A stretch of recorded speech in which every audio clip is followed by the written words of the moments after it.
ایک انتہائی اہم اور بڑی خبر سے آپ لوگوں کو اپڈیٹ کرتے چلتے ہیں۔ 73 کلو گرام چرس برآمد، 12 ملزمان گرفتار، مقدمات درج۔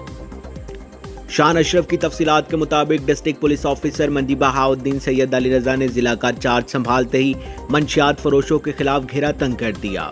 تھانہ میانہ گوندل کے علاقہ گڑکائم کے بارے میں متعدد شکایات موصول ہوئی، جس پر ڈی پی او سید علی رضا کی ہدایت پر ایس ڈی پی او سرکل ملکوہ راجہ فخر بشیر، ایس ایچ او تھانہ میانہ گوندل سیف اللہ نے پولیس ٹیم کے ہمراہ منشیات فروشوں کے خلاف کارروائی کرتے ہوئے 12 ملزمان کو گرفتار کر کے ملزمان کے قبضہ سے 73 کلو گرام چرس، رائفل 44 بور، رائفل 223 بور برآمد کر کے مقدمات درج کر لیا۔ گرفتار ملزمان میں محمد خان، عیسیٰ خان، افضل، رفاقت، لیاقت، سیف اللہ، ظہیر، طیب، رابعہ انصر بی بی، شمریزہ اور کنیز بی بی شامل ہیں۔ ڈی پی او سید علی رضا نے کہا ہے کہ ضلع پولیس سماج دشمن اور نوجوان نسل کے مستقبل کو تباہ کرنے والے منشیات فروشوں کے خلاف بڑے پیمانے پر کارروائیاں جاری رکھے گی۔ آپ دیکھ رہے ہیں 94 نیوز۔ مزید خبروں اور اپڈیٹ کے لیے ہمارے ساتھ رہیے گا۔